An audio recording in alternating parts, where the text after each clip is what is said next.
को भी पहचानना सीखें। जैसा कि दोस्तों हम पहले ही बात कर चुके हैं कि हमें अपनी काबिलियत को पहचानना आना चाहिए। अब ऑथर कहते हैं कि आपको दूसरों की काबिलियत को भी पहचानना आना चाहिए, क्योंकि कभी कभी कुछ लोगों में वो टैलेंट छुपा होता है जो दूसरे देख सकते हैं लेकिन वो ना खुद नहीं देख सकता। जब आप अपने पोटेंशियल को समझने लगते हैं तो वो कामयाबी की दिशा में आपका पहला स्टेप होता है। जब आप दूसरे के पोटेंशियल को पहचानने लगते हैं तो वो दूसरा स्टेप होता है। लेकिन आप दूसरे के टैलेंट को तभी पहचान पाएंगे जब आप खुद के टैलेंट को पहचानना सीख जाएंगे, क्योंकि कभी कभी कुछ लोग अपने अंदर के टैलेंट को तब जान पाते हैं जब कोई दूसरा उसके बारे में बताता है। न्यूयॉर्क का एक बिजनेसमैन एक भिखारी की टोकरी में $1 डालता है। वो इतनी जल्दी में होता है कि सबवे ट्रेन पर चढ़ जाता है। फिर उसे कुछ रियलाइज होता है और वो तुरंत ही ट्रेन से उतर जाता है। उस भिखारी के पास जाता है। वो भिखारी भीख मांगने के साथ साथ कुछ पेंसिल भी रखता था जिसे वो बेचता था। वो बिजनेसमैन उसके पास आता है, उसके बगल में रखी कुछ पेंसिल्स उठा लेता है और उससे कहता है कि मैं जल्दी में था इसलिए पेंसिल लेना भूल गया, पैसे तो दे ही दिए थे, माफ करना, इसका बुरा मत मानना। आखिर तुम भी एक बिजनेसमैन हो, तुम जो आइटम सेल कर रहे हो उसका प्राइस भी रीजनेबल है। इतना कहकर वो दूसरी सबवे ट्रेन में चढ़कर निकल गया। कुछ महीने बाद वो बिजनेसमैन एक सोशल फेस्टिवल अटेंड कर रहा था। तभी एक अच्छे कपड़े में एक सेल्समैन उसके पास आता है, उसे अपना इंट्रोडक्शन देता है। शायद वो बिजनेसमैन उसे पहचान नहीं पाता।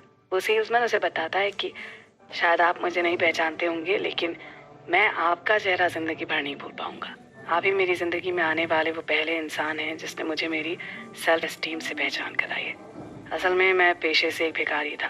पेंसिल तो मैं ऐसे ही रख लेता था, अगर बिक जाए तो अच्छी बात है, लेकिन उस दिन आपने मुझे बिजनेसमैन कहकर मेरे अंदर की सेल्फ एस्टीम को जगा दिया। उस दिन मुझे लगा कि अगर मैं पेंसिल को अच्छे तरीके से सेल करूंगा तो मैं भी पैसे कमा सकता हूँ और एक आत्मसम्मान से भरी जिंदगी जी सकता हूँ। ऑथर का कहने का मतलब यही है कि कभी कभी ना इंसान खुद को खुद से ही अंडर एस्टिमेट करते हैं। वो ये तब तक करते हैं जब तक उनकी जिंदगी में कोई आकर उनको उनके टैलेंट से रूबरू नहीं करवाता। डॉक्टर रॉबर्ट रोजनफेल्ड ने 3 स्टूडेंट ग्रुप्स को एक करके एक एक्सपेरिमेंट किया। उन्होंने तीनों ग्रुप के स्टूडेंट्स को 3 अलग अलग ग्रुप्स के चूहे दिए।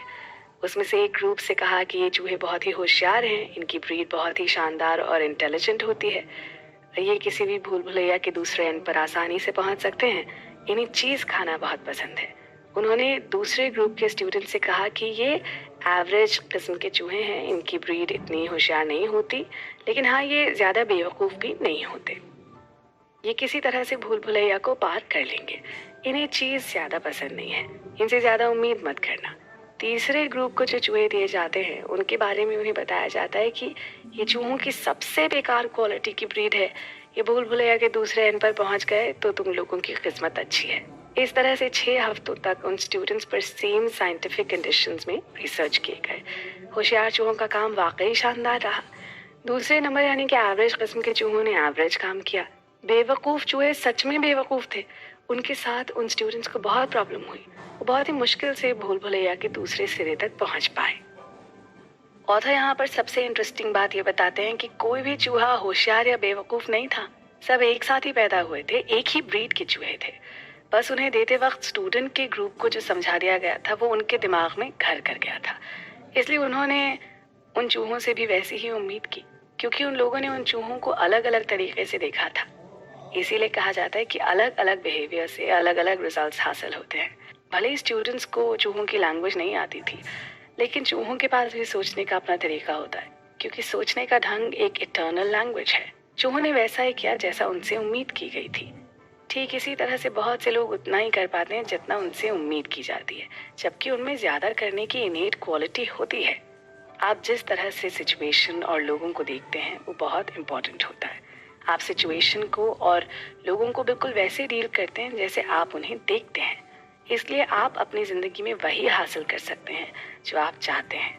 अगर आप दूसरों से जो चाहते हैं उसे हासिल कराने में उनकी मदद करेंगे तो आपको भी अपनी पसंदीदा चीज़ें मिलने में आसानी होगी, क्योंकि आप जितना ज़्यादा दूसरों को देंगे उतना ज़्यादा आपके पास आएगा। तो आइए इसी के साथ बढ़ते हैं अपने अगले चैप्टर की ओर, जिसमें हम जानेंगे कि हमें अपने बच्चों की परवरिश किस तरह से करनी चाहिए। आप आ रहे हैं ना? बच्चों के साथ समझदारी से डील करें। ऑथर कहते हैं कि हम जो बचपन में पाते हैं उसी को हम आगे भी ले जाते हैं, इसलिए बच्चों पर स्पेशल अटेंशन देना चाहिए, क्योंकि आप जो उनके दिमाग में बोएंगे ना, वही बड़े होकर वो काटेंगे। ठीक वैसे ही आप वही काटते हैं जो आप बोते हैं वाले मुहावरे की तरह। इसलिए आपको अपने बच्चों को पालने में दुगनी जिम्मेदारी निभानी पड़ती है, क्योंकि जो आप उनको देने वाले हैं वो उस चीज को पूरी जिंदगी ढोने वाले हैं। अब ये आप पर डिपेंड करता है कि आप उन्हें पॉजिटिव थिंकिंग के साथ बड़ा करते हैं या नेगेटिव। इसलिए आप गुस्से में भी उनसे नेगेटिव चीजें कहने से बचें। कुछ पेरेंट्स ये सोचते हैं कि वो अपने बच्चों को प्यार करते हैं इसलिए उन्हें डांटते हैं, उनकी कमियां गिनाते रहते हैं। ऐसा नहीं है। अगर आप उनसे प्यार करते हैं तो आप उनकी कमियों को उनके सामने न बताएं, उनको उन्हीं के द्वारा दूर करवाने की कोशिशें करें, उन कमियों को ख़त्म करने का तरीका खोजें।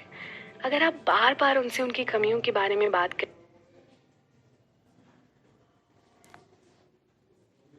करते रहेंगे तो उनमें ना और कमियां अपना घर बनाती चली जाएंगी। किसी कॉलेज के प्रोफेसर की वाइफ को कम सुनाई देता था। उस प्रोफेसर ने अपनी जिंदगी का एक मकसद बना लिया था कि वो एक ऐसा डिवाइस बनाएगा जिसकी हेल्प से उसकी वाइफ आसानी से सुन सके, क्योंकि वो अपनी वाइफ को बहुत प्यार करता था। इसलिए वो अपनी जॉब से बचा हुआ समय और अपनी सेविंग से बचा हुआ पैसा अपने उस मकसद को पूरा करने में लगा रहा था। उसी गुमनाम प्रोफेसर को आज हम अलेक्जेंडर ग्राहम बेल के नाम से जानते हैं। उन्होंने सिर्फ एक के लिए ये काम किया था, लेकिन उन्होंने दुनिया के लाखों लोगों को अपने उस काम से फायदा पहुंचाया था, क्योंकि उन्होंने खुद को किसी दूसरे की प्रॉब्लम का सलूशन खोजने के लिए डेडिकेट कर दिया था। उन्होंने किसी एक की मदद करने को अपना मकसद बना लिया था। और सर आगे कहते हैं, आप अपने अंदर की छिपी अच्छाइयों को तभी देख पाएंगे जब आप दूसरों में अच्छाई देखने लगेंगे, क्योंकि आप दूसरों को वैसे ही देखते हैं जैसा आप खुद को देखते हैं।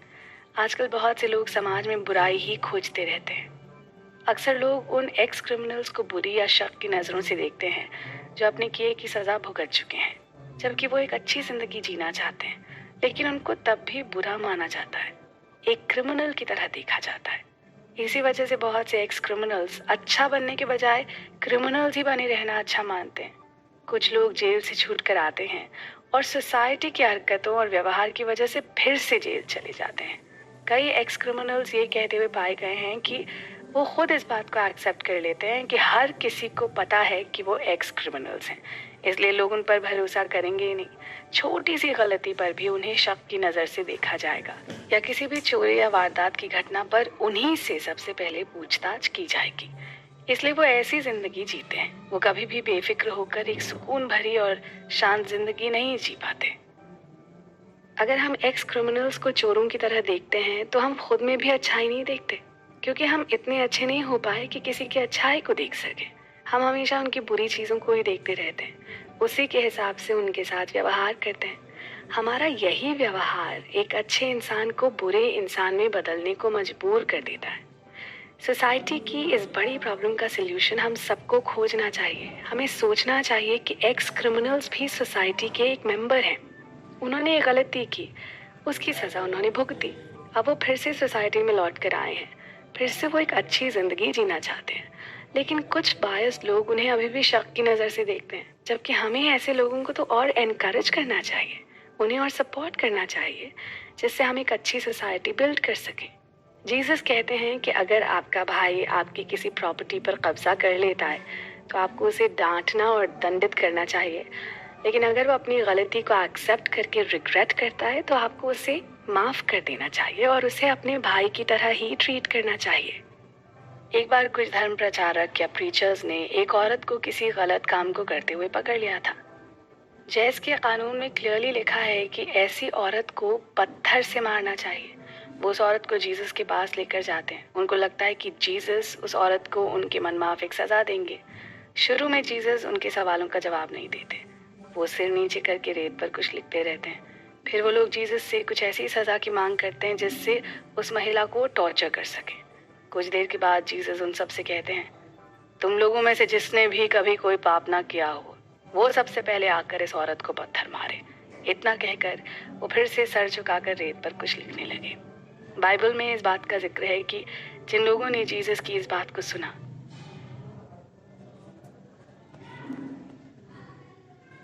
सुनते ही सब एक एक करके वहां से खिसक गए। आपके अंदर बुराई भरी है तो आपको दूसरों में भी बुराई ही दिखेगी। ऐसे में आप दूसरों को टॉर्चर करना चाहेंगे, लेकिन अगर आप लोगों की अच्छाइयों पर गौर करेंगे तो आपके अंदर की अच्छाइयाँ उभर कर सामने आएंगी।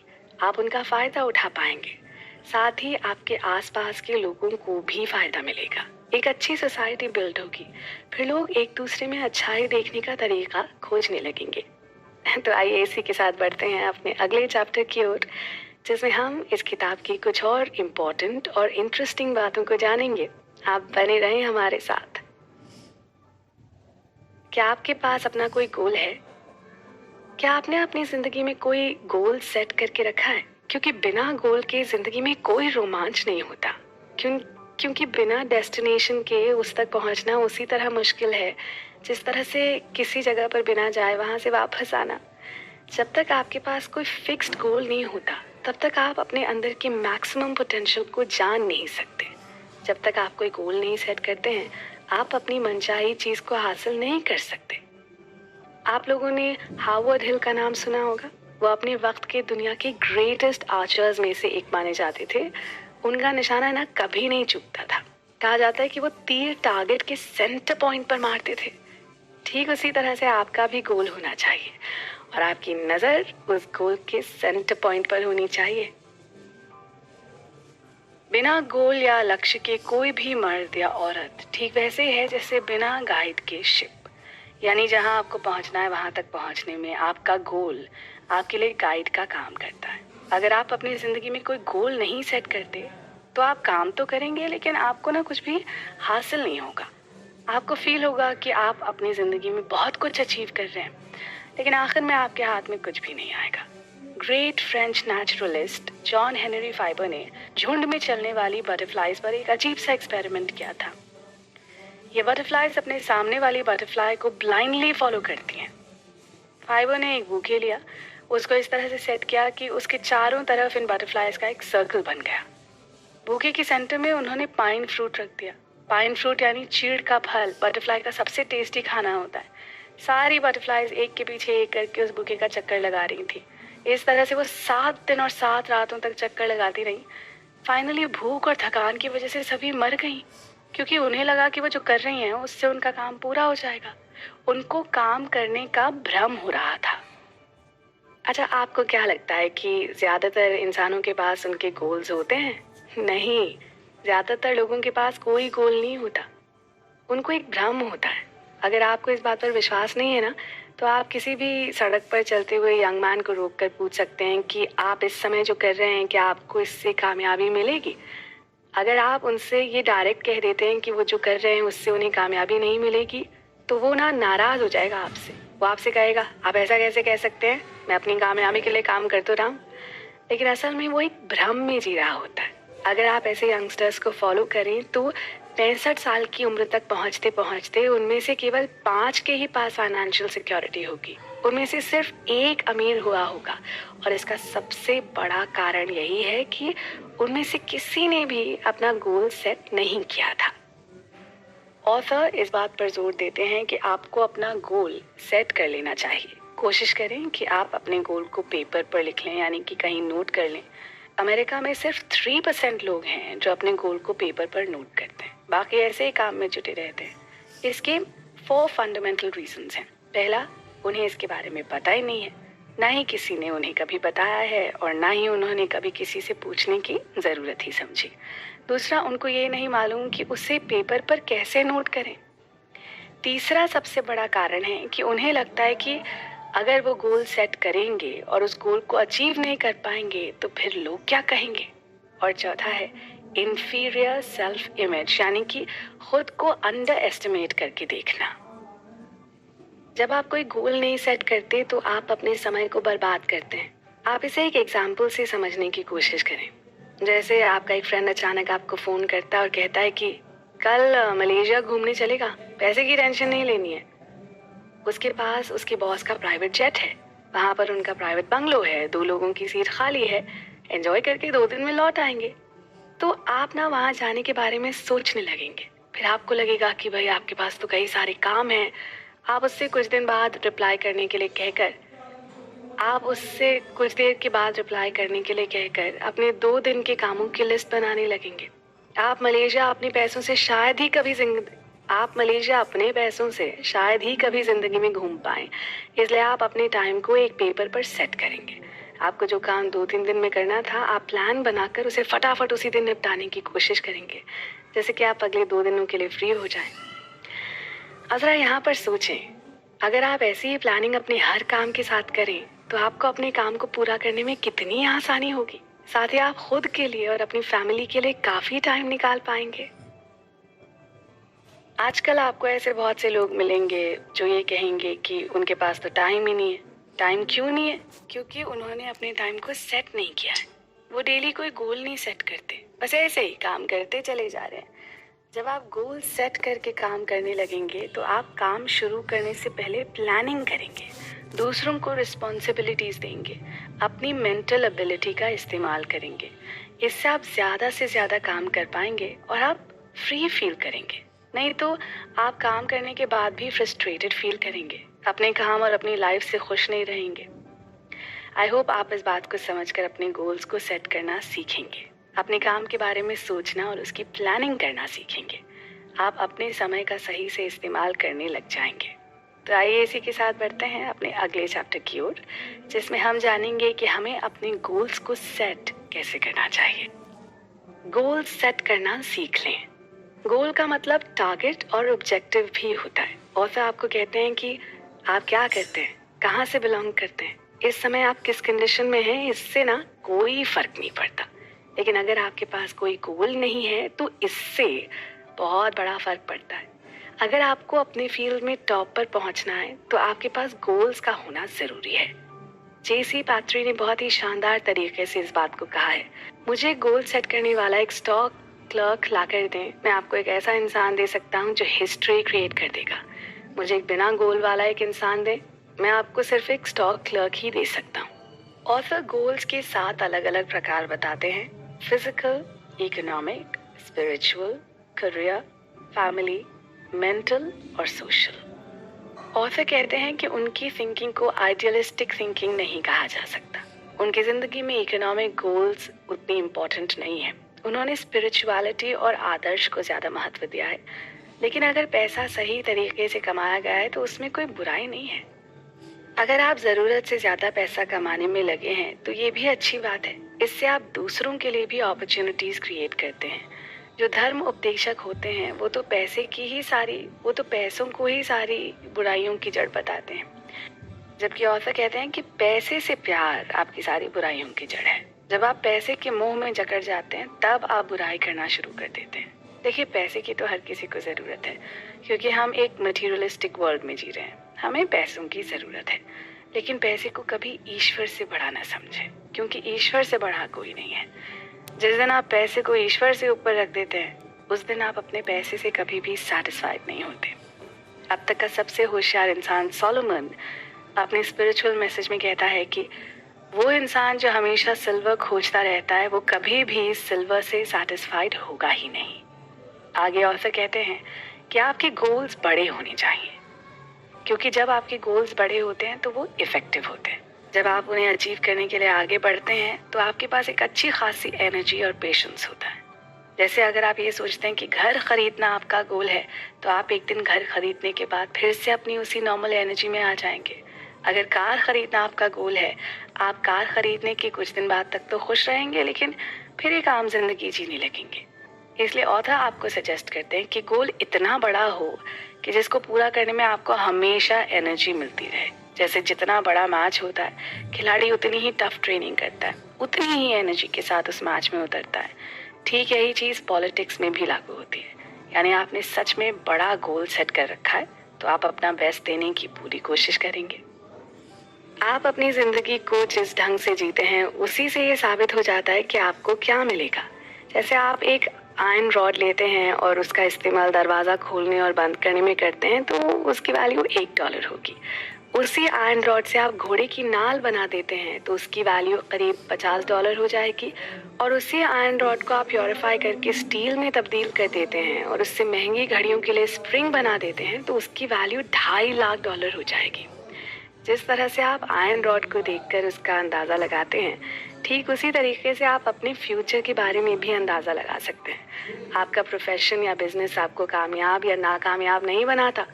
कामयाब या नाकामयाब बनाता है अपने बिजनेस को देखने का आपका नज़रिया।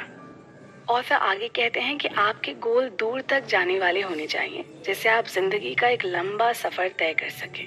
क्योंकि अगर आपके गोल दूरगामी नहीं होंगे तो आप थोड़ी दूर में ही रुक जाएंगे। आपको लगेगा आपने बहुत कुछ हासिल कर लिया, या आप जल्दी ये हार मान लेंगे। ये समझ लीजिए कि आप अपनी कामयाबी में जितना इंटरेस्ट रखते हैं, उतना आपकी कामयाबी में दूसरा कोई इंटरेस्ट नहीं रखता। कभी कभी आपको लगता है कि कुछ लोग आपको आगे बढ़ने दे नहीं रहे हैं। एक्चुअली आप खुद को आगे बढ़ने से रोक रहे हैं। इसलिए बड़े और दूरगामी गोल सेट करें।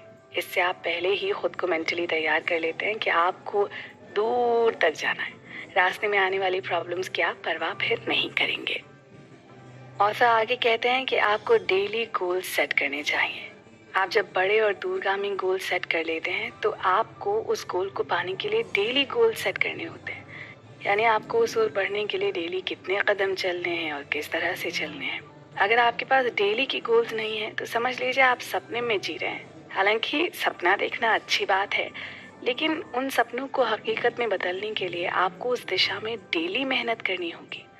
उस मेहनत को करने के लिए आपको एक बेस बनाने की, यानी कि डेली गोल सेट करने की ज़रूरत है।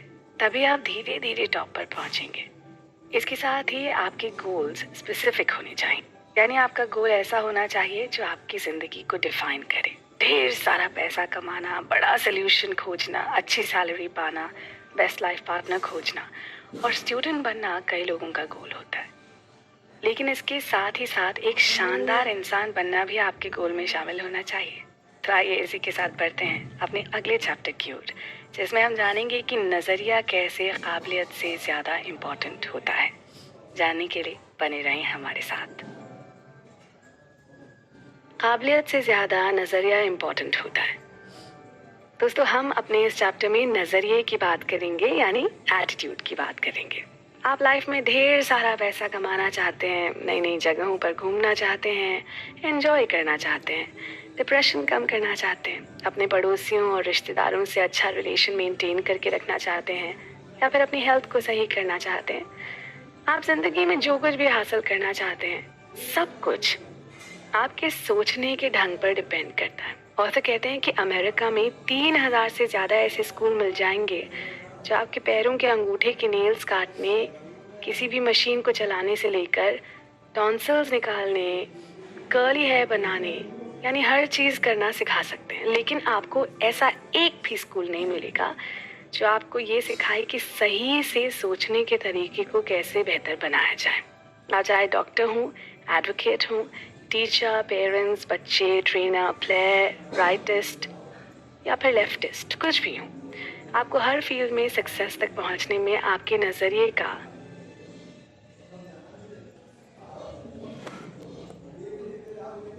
एक बहुत बड़ा रोल होता है।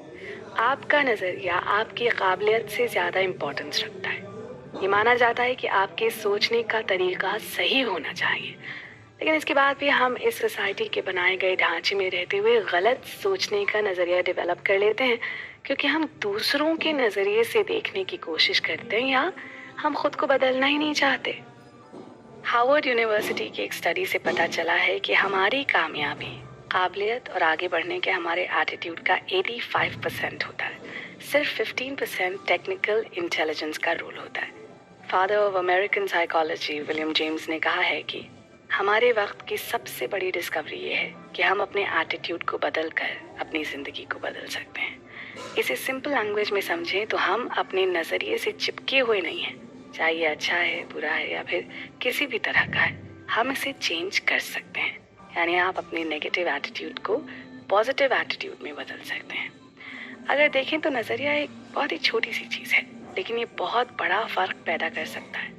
आपकी इतनी बड़ी ज़िंदगी के सिर्फ कुछ हिस्से ही आपको खुशी, दुख, कामयाबी, नाकामयाबी और जीत हार के फ़र्क को समझा देते हैं। अब जैसे आप अपनी गर्लफ्रेंड को किटन कहते हैं तो कोई प्रॉब्लम नहीं, लेकिन अगर आप उसे कैट कहते हैं तो आपके लिए प्रॉब्लम हो सकती है। जैसे कोई घड़ी 4 घंटे से बंद पड़ी है तो कोई प्रॉब्लम नहीं है, लेकिन अगर वो 4 मिनट गलत टाइम बता रही है तो आपके लिए बड़ी प्रॉब्लम खड़ी कर सकती है। जैसे अगर आपको कोई 10 बजे की फ़्लाइट पकड़नी है और आप वहाँ पर 10:04 के हिसाब से पहुँचते हैं तो आपके लिए प्रॉब्लम हो सकती है ना। इसी से आप अपने नज़रिए को समझ सकते हैं। आप अपने नज़रिए में थोड़ा सा बदलाव लाते हैं तो आप बड़ी बड़ी चीज़ें हासिल करना शुरू कर देते हैं। कभी कभी आपको ये एहसास भी होता होगा, अरे मैंने थोड़ा सा ही अपना एटीट्यूड चेंज किया और मुझे वो हासिल हो गया जिसकी मुझे उम्मीद तक नहीं थी। जैसे ओलंपिक या जितने भी बड़े बड़े खेल होते हैं उसमें हार जीत का फैसला बहुत कम होता है, कुछ सेकंड्स का होता है। इसी तरह ज़िंदगी के हर खेल में जिसमें आप टॉप पर पहुंचना चाहते हैं उसकी कामयाबी और नाकामयाबी के फासले में बहुत कम फ़र्क होता है। नज़रिया वर्ड को सुनते ही ज़्यादातर लोग पॉजिटिव और नेगेटिव सोचने के तरीके से इसे कनेक्ट करने लगते हैं और तो कहते हैं कि नज़रिए के बहुत डायमेंशंस होते हैं, लेकिन जो सबसे ज़्यादा चर्चित है और जिसे आपको समझने की ज़रूरत है वो है पॉजिटिव एटीट्यूड। नज़रिया या एटीट्यूड के पॉजिटिव डायमेंशन को समझाने के लिए और फिर अपनी बेटी के साथ हुए एक इंसिडेंट को सुनाते हैं। एक बार वो किसी सेमिनार से घर लौट रहे थे। उनकी फैमिली उन्हें एयरपोर्ट पर रिसीव करने गई। उस गाड़ी में उनकी बेटी और उसकी एक फ्रेंड भी थी। अपनी वाइफ से अपने ट्रिप के बारे में बात कर रहे थे। तभी सूजन की फ्रेंड सूजन से पूछती है, तुम्हारे डैडी क्या जॉब करते हैं?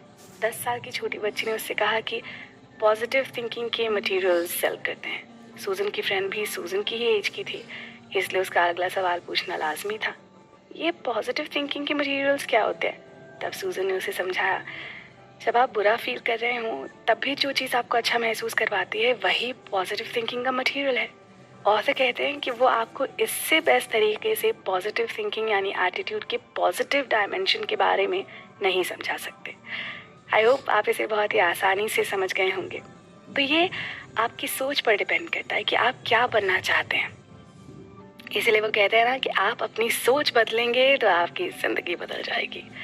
जैसे कुछ लोग कहते हैं कि उनका बिजनेस अच्छा नहीं चल रहा। एक्चुअली कोई भी बिजनेस अच्छा या बुरा नहीं होता, अच्छा और बुरा तो आपके दिमाग में होता है। अगर आपकी सोच ख़राब किस्म की है तो आपका बिजनेस भी वैसा ही होगा। अगर आपकी सोच अच्छी है तो आपका बिजनेस अच्छी तरह से काम करेगा। और से कहते हैं कि नज़रिए कंटेजियस होते हैं यानी संक्रामक। आपका नज़रिया जिस तरह का होगा उसी तरह के आपको रिजल्ट्स भी हासिल होंगे। एक पॉजिटिव एटीट्यूड से पॉजिटिव रिजल्ट्स ही हासिल होंगे। तो इसी के साथ बढ़ते हैं अपने अगले चैप्टर की ओर। मेरे यानी पल्लवी भारती के साथ यूं ही बने रहें और सुनते रहें सी यू एट द टॉप की हिंदी और